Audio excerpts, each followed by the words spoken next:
Every day, something dramatic happens in the Caribbean that affects our lives. We'll give you the details. We'll give you the facts on Caribbean Perspective with Eddie Frederick. Here's Eddie Frederick. So glad you can join us. St. Lucia's Prime Minister lays foundation for appointment of a special prosecutor. This story takes the lead in today's edition of Caribbean Perspective for Thursday, 11th August 2022. Details when we return. The hurricane season is now upon us, so we as Caribbean people need to remember to think safety and be prepared. Avoid venturing outside during a storm or hurricane, especially if there are strong winds. Rooftops and other debris are often blown about and can cause great damage.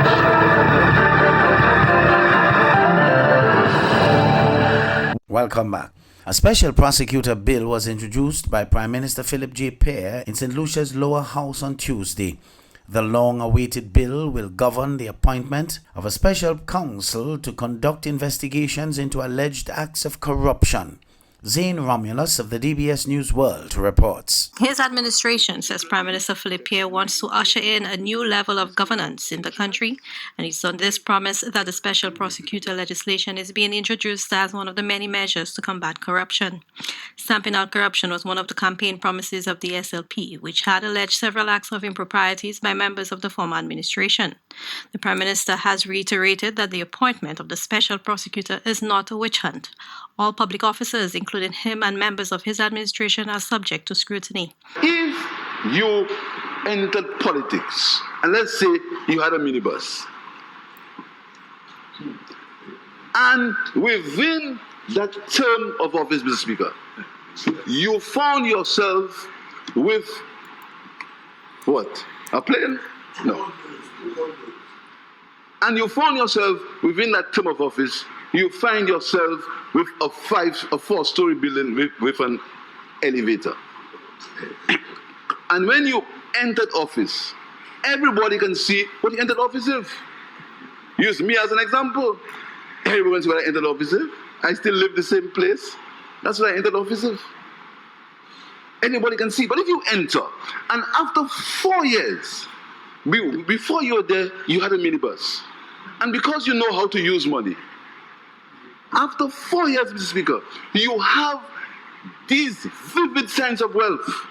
Somebody should ask you, where did you get that money from? The bill outlines the eligibility criteria for the special prosecutor position, as well as the powers and functions of this public office.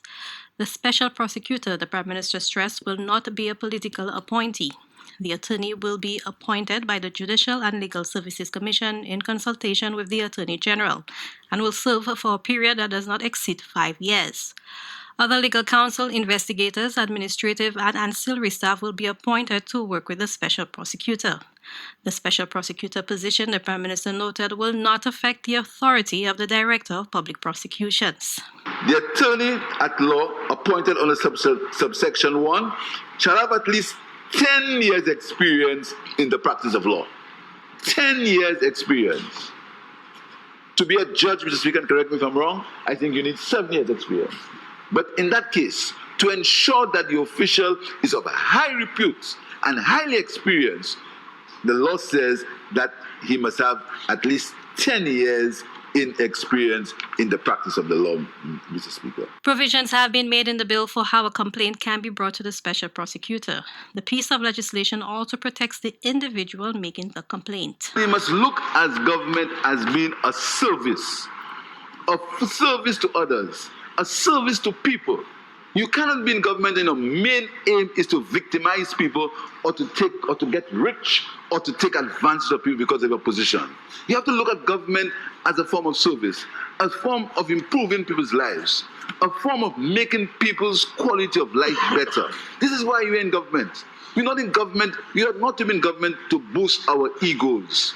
We ought not to be in government to settle scores. We ought to be in government to put people first. We ought to be in government to ensure that people's quality of life improves, Mr. Speaker. There is also a series of processes outlined in the bill for the removal of the special prosecutor if need be. Mr. Speaker, we spoke about the over secrecy. Section 19, disclosure of interest. If this, again, Mr. Speaker, that is to avoid conflict of interest, to avoid internal manipulation and insider trading, Mr. Speaker. Disclosure of interest. The special prosecutor, acting special prosecutor, attorneys at law and investigators shall immediately give written notice to the Attorney General of a direct or indirect interest adverse to his or her functions under this act. So you cannot be judge, jury, and executioner. So you cannot sit as special prosecutor and you have an interest in the activity that is taking place.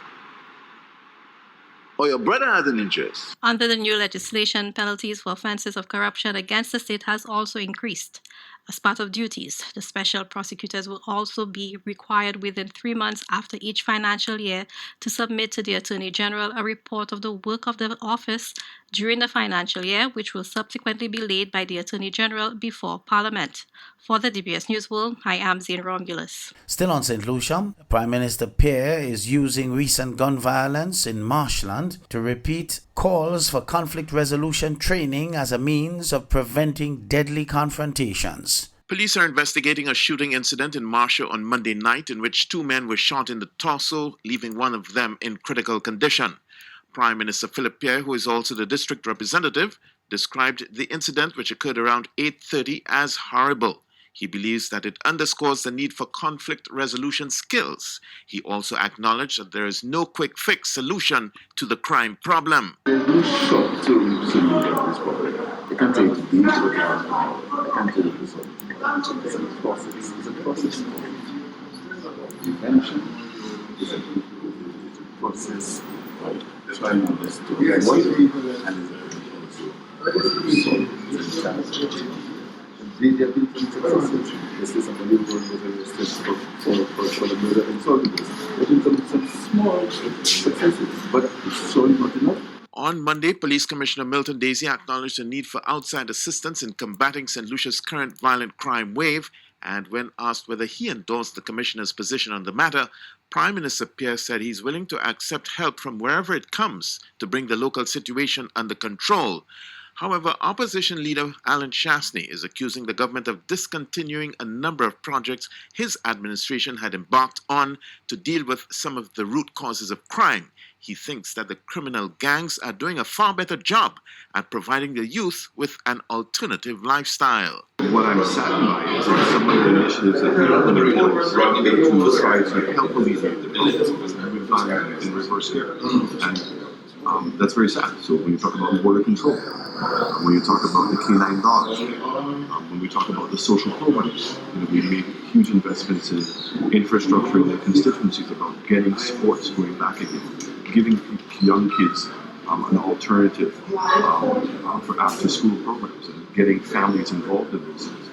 Talk about education system, about modernizing the education system and making it more challenging. Because as I said, the gangs, which are in large part responsible for the majority of the crime that we have in this country, not only, but a fair amount, are doing a better job of providing young people with an alternative lifestyle.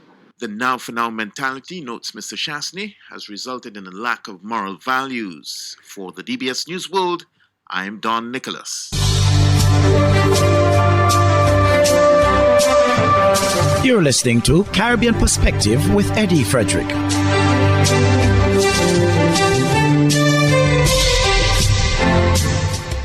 St. Lucia's former Prime Minister Alan Shastney, in a rare occurrence, has found himself agreeing with his successor that an increase in the value-added tax VAT is not the answer to reviving the economy.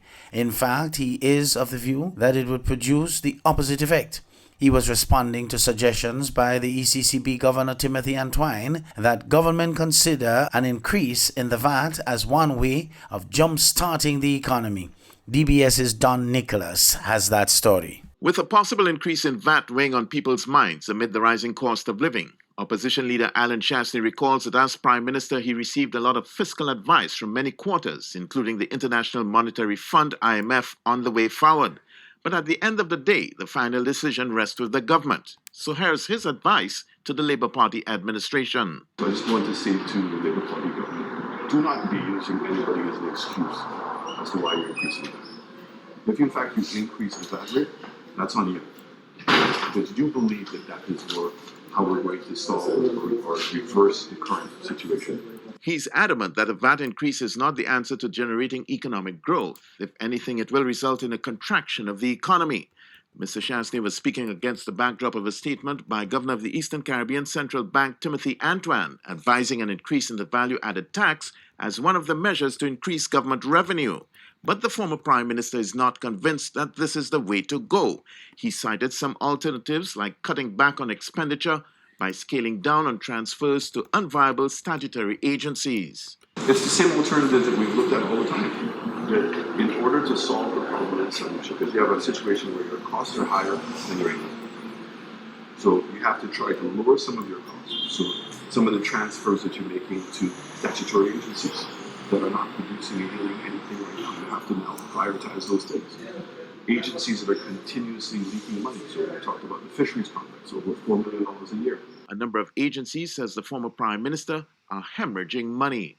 For the DBS News World, I am Don Nicholas. In the Bahamas, marijuana legislation is still being processed. Well, speaking of marijuana, no say on the progress of the medical marijuana bill for now. That's Minister with responsibility for agriculture and marine resources, the Honorable Clay Sweeting, telling reporters today that the much talked about proposed legislation is still under revision at the Office of the Attorney General.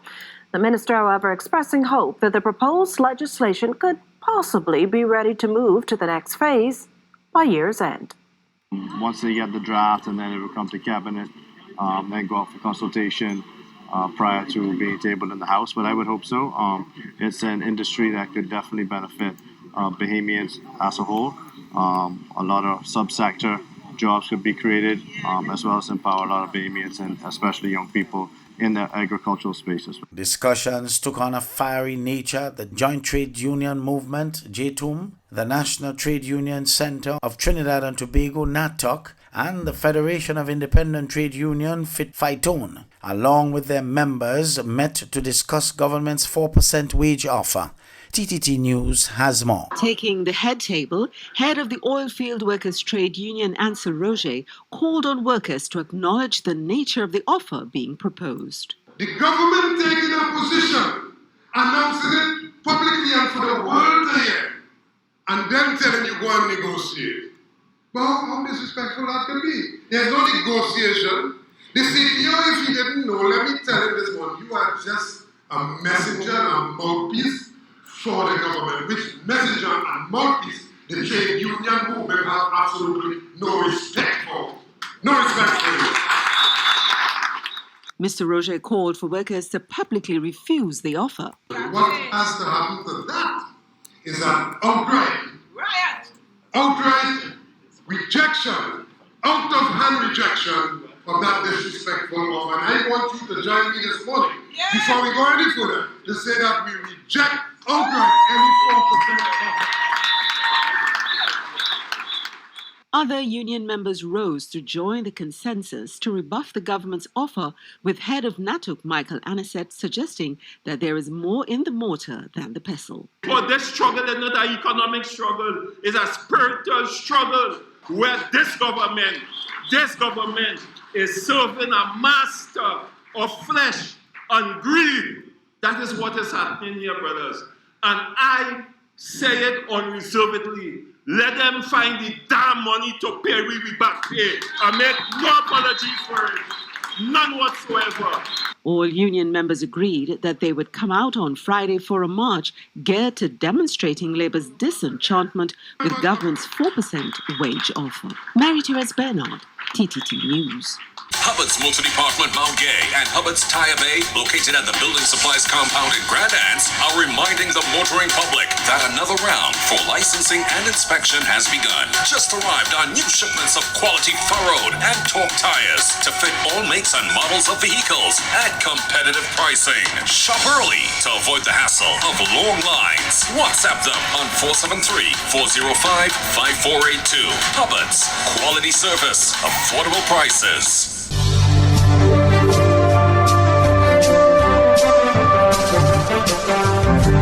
I am Eddie Frederick. This has been Caribbean Perspective, a whole new approach to highlighting developments in the Caribbean. In the meantime, please continue to log on to CaribbeanPerspective.com for more daily news and more.